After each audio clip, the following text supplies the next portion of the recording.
दोस्तों नमस्कार। दोस्तों मैं विमल शाही आप सभी लोगों का अपने चैनल में स्वागत करता हूं और उम्मीद करता हूं कि आप लोग सब लोग स्वस्थ होंगे एवं मस्त होंगे।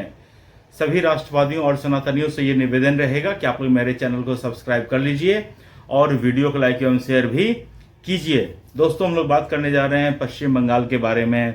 दोस्तों जैसा कि आप लोग सब जानते हैं कि पश्चिम बंगाल में चुनाव होने जा रहा है और SIR का काम भी चल रहा है और इस SIR का काम जो है अब अपने अंतिम चरण में है और इस SIR काम को करने के लिए सुप्रीम कोर्ट ने जुडिशियल ऑफिसर्स की नियुक्ति की है और उसी का काम चल रहा है। लेकिन चूंकि SIR के काम से ममता बनर्जी काफी दुखी है, उन्हें लग रहा है कि उनके वोटर्स के जो नाम है वो काटे जा रहे हैं। तो हुआ क्या दोस्तों कि कल मालदा में जो जुडिशियल ऑफिसर्स हैं वो BDO ऑफिस में SIR का काम देख रहे थे, तभी अचानक बहुत ज्यादा भीड़ वहां पर इकट्ठा हो जाती है और जुडिशियल ऑफिसर्स को 7 जुडिशियल ऑफिसर जिसमें 3 जो हैं महिला अधिकारी भी होती हैं, उन सबको 8 से 9 घंटे तक के लिए बंधक बना के रख लेते हैं, पूरा का पूरा हाईवे जाम कर देते हैं और ऐसी स्थिति बना देते हैं कि जैसे कि बंगाल में किसी भी तरह का कानून व्यवस्था नहीं है, किसी भी तरह का प्रशासन नहीं है, किसी भी तरह का किसी के ऊपर अंकुश नहीं है। देर रात तक कोलकाता हाई कोर्ट के जज और सुप्रीम कोर्ट के chief justice of India Suryakant महोदय आपस में कोऑर्डिनेट करते रहे।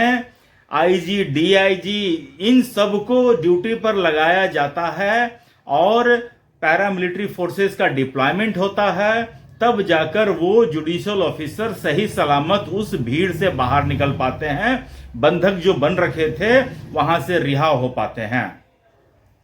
और इसके बाद दोस्तों सुप्रीम कोर्ट ममता बनर्जी सरकार से काफी नाराज दिखे।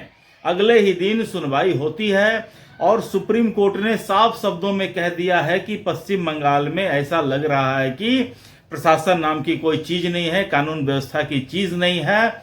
और उन्होंने सख्त लहजे में कहा कि ये जो भीड़ वहां आई थी, ऐसा नहीं है कि वो लोकल भीड़ है, ऐसा लग रहा था कि वो उस भीड़ को क्रिएट किया गया है और ऐसा लग रहा है कि उन्मादी भीड़ था और ये एक तरह से जुडिशियरी को, न्यायालय को, न्यायिक प्रक्रिया को डराने का काम हो रहा है, दबाने का प्रयास किया जा रहा था। तो रनिंग चुनाव के बीच, चलते चुनाव के बीच इतनी बड़ी घटना हो जाना, इतनी बड़ी, इतनी सख्त टिप्पणी किसी भी स्टेट गवर्नमेंट के खिलाफ हो जाना, इससे जो है उस सरकार की, उस स्टेट की जो सरकार है उसको काफी आघात लगता है, धक्का लगता है, क्योंकि चुनाव चल रहा है। कुछ दिनों में पहला फेज और दूसरे फेज में 2 चरणों में चुनाव है, संपन्न हो जाएगा चुनाव।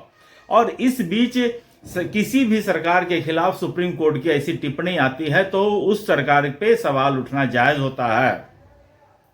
दोस्तों ममता बनर्जी कह रही है कि हम क्या करें, इसमें हमारा तो किसी भी तरह का कोई अधिकार ही नहीं है, पूरा प्रशासन जो है वो, चुनाव आयोग जो है वो देखरेख कर रहा है, हमारा इसमें कोई रोल नहीं है। लेकिन दोस्तों ये चीज सही नहीं है, इसमें पूरा का पूरा ममता बनर्जी का रोल है। ऐसा नहीं है कि चुनाव, अगर कोई स्टेट चुनाव में जाता है तो वहां की मुख्यमंत्री कुछ नहीं कर सकती है।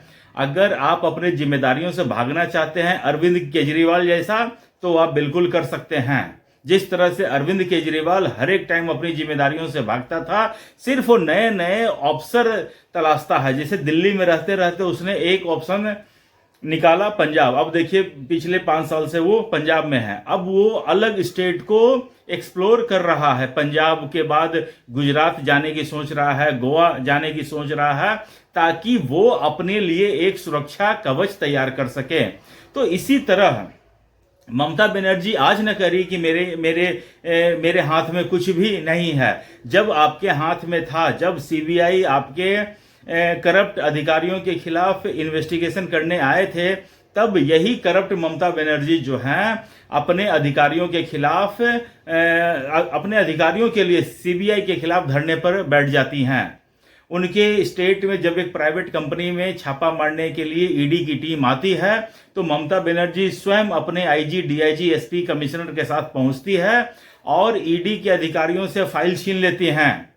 तो जैसा ममता बनर्जी ने अपना आचरण पेश किया है, अपना दबंग अंदाज पेश किया है, तो यही दबंग अंदाज उनके जो वोटर्स हैं, घुसपैठिए हैं, उन्होंने सोचा यही चीज हम भी इस्तेमाल करते हैं और उन्होंने भी सेम एक्सरसाइज अपनाने का कोशिश किया और उनको लगा कि ये एक्सरसाइज अगर हम लोग करते हैं तो जो जुडिशियल ऑफिसर हैं वो डर जाएंगे और हमारा नाम जो है फिर से वोटर लिस्ट में जुड़ जाएगा। ये पूरा कोशिश ममता बनर्जी के वोटर्स घुसपैठिए द्वारा किया गया है।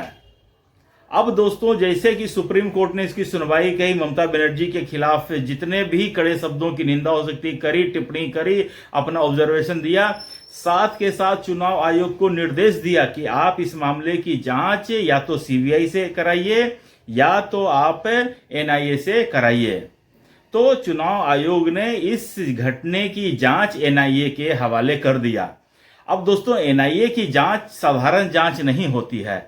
एनआईए की जांच 2-3 कारण होते हैं तो ही होता है। अगर उसमें कोई टेररिस्ट का एंगल हो तो हो सकता है, या फिर स्टेट मतलब राज्य मतलब देश, उसकी सुरक्षा को खतरा करने के उद्देश्य से अगर इस तरह की कार्रवाई होती है तो उसके खिलाफ एनआईए जांच कर सकता है। तो ये पूरा चीज हुआ है और इस एनआईए की जांच की सब लोगों ने बहुत स्वागत किया है। अब देखिए एनआईए अपने जांच में क्या पाता है। एनआईए ने अपने इनिशियल इन्वेस्टिगेशन में जो मेन मास्टरमाइंड था, एआईएम का कोई आदमी है मुशर्रफुल इस्लाम करके, वो आदमी पूरे भीड़ को लीड कर रहा था। वो आदमी पेशे से वकील है। वो आदमी गाड़ी पर चढ़कर लग रहा था कि डायरेक्ट एक्शन डे के लिए लोगों को प्रोवोक कर रहा है। तो वो आदमी जो है कोलकाता एयरपोर्ट से भाग रहा था, भागने का प्रयास कर रहा था और एनआईए की टीम ने उसे भागते भागते गिरफ्तार कर लिया है। अब एनआईए का तो भैया जो अपना है, एनआईए जब पूछना शुरू करते हैं तो जो गूंगे होते हैं वो भी बोल देते हैं। तो अब एनआईए उनसे पूछताछ करेगी कि भैया किस लिए गए थे, तो हो सकता है कुछ बताएं। तो अब ये सारा मामला जो है इस तरह चल रहा है। और दोस्तों, मैं पहले भी कह चुका हूं, आज भी कह रहा हूं कि ममता बनर्जी ने पश्चिम बंगाल स्टेट को बिल्कुल एक बनाना रिपब्लिक बना दिया है। वहां पर मैं देख रहा हूं कि कोई भी भ्रष्टाचार होता है, किसी भी तरह की हिंसा होती है, ममता बनर्जी लगता है कि घुसपैठियों के आगे सरेंडर कर जाती है। अभी मालदा की घटना हुई, मुर्शिदाबाद की घटना हुई, संदेश खाली का घटना होता है, पश्चिम बंगाल में पोस्ट वायलेंस इलेक्शन के बाद जो वायलेंस होता है वो होता है। ममता बनर्जी बिल्कुल शांत बैठ रही, ऐसा लग रहा है कि ये सारे तो स्टेट स्पॉन्सर हैं। ममता बनर्जी मूक दर्शक बनी रहती है और ऐसा लगता है कि वो घुसपैठियों के आगे सरेंडर कर चुकी है, जो कि एक स्टेट के लिए ठीक नहीं है। मैं मान रहा हूं कि इस बार पश्चिम बंगाल की जनता उनसे काफी खफा है। आज तो मैं देख रहा हूं, अभी कुछ देर पहले महुआ मोइत्रा के स्टेटमेंट देख रहा हूं, वो कह रही है कि अमित शाह का सर काट के टेबल पर रख देना चाहिए। और मुझे भारतीय जनता पार्टी का समझ में नहीं आ रहा है कि किसका इंतजार कर रही हैं। जब पूरे का पूरा स्टेट को जलाकर राख कर देगी ममता बनर्जी, तब का इंतजार कर रहे हैं। सुप्रीम कोर्ट को जब अन्य स्टेट जो हैं अगर वो घुसपैठियों के खिलाफ एक्शन लेते हैं तो यही सुप्रीम कोर्ट जो है वो उन घुसपैठियों के लिए मानवता रखने की सलाह देते हैं। तो अब इन घुसपैठियों को भी मानवता रखने की सलाह देते ना।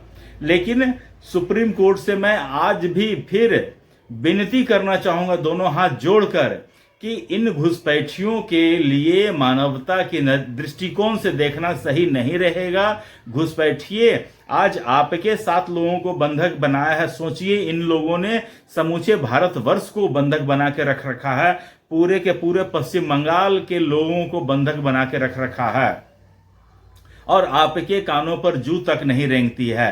खैर देर से आए लेकिन दुरुस्त आए। आज आपके 7 अधिकारियों को बंधक बनाया तो आपको समझ में आ रहा है कि ऐसा हो सकता है। तो यही जो पर्सपेक्टिव है वो पूरे भारत के, पूरे पश्चिम बंगाल के हिसाब से सोचिए मिलॉर्ड, आपको तब जाके पूरी बातें समझ में आएगी। तो दोस्तों मुझे आज के लिए इतना ही अपडेट देना था। आप लोग अपना ख्याल रखिए, स्वस्थ रहिए, मस्त रहिए। तब तक के लिए नमस्कार, बाय।